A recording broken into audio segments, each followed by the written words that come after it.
Hey there and welcome. Today we're going to be talking about the functional trainer single arm high cable fly. This is an incredible exercise for your chest. It's going to put a little bit more emphasis on the upper chest portion, but the first thing you're going to want to do is set this cable arm to around hip height. I'm just showing you how to do it, and then the rotation arm, I'm just showing you how to move it, but you actually want to add like a 3. That way you get a good stretch. You don't have to step so far forward on the machine to get started. Then choose the appropriate weight. Start off light. Make sure you can do 20 repetitions comfortably, and then slowly start to increase the weight every other week. So after you set up this cable to around like your hip height, you want to make sure you take a nice little step forward. That way you get a good stretch. You also want to make sure that you're standing up nice and tall and that your core is tight with the opposite arm on your hip. I recommend that because it helps you stay more straight instead of rotating while you do it. But before we continue with more tips, here's a word from today's video sponsor. I'm today's video sponsor, and if you'd like help losing fat or gaining muscle, there are a few ways I can help you down below.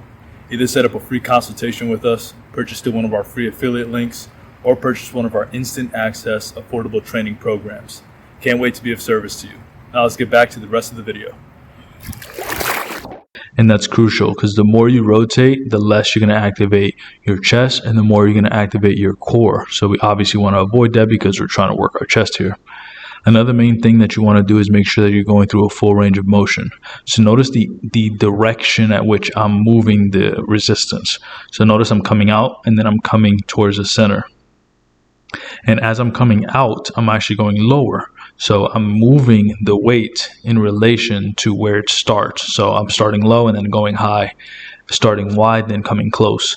And the reason you do it this way is because you want to make sure that you're putting tension on the chest by allowing the arm to go back, and then when you come together you're contracting it. You want to basically think about moving your humerus, which is your elbow, or it's right by the elbow.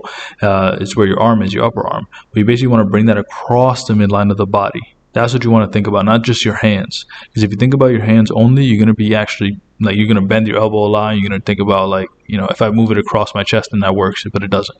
You want to be thinking about your elbow coming across your chest, or in other words, your humerus, which is the upper arm, the bone of the upper arm, coming across the midline of the body.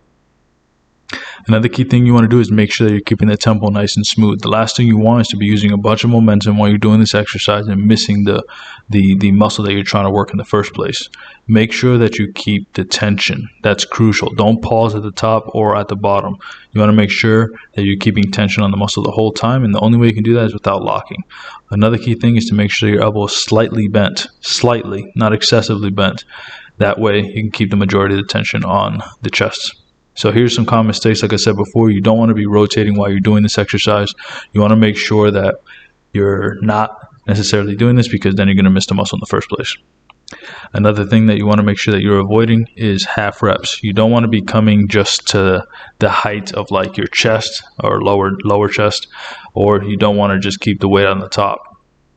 You want to make sure you're moving the weight and engaging the muscle as much as possible through its natural range of motion. Also, like I said, don't bend your elbow excessively and keep your chin tucked.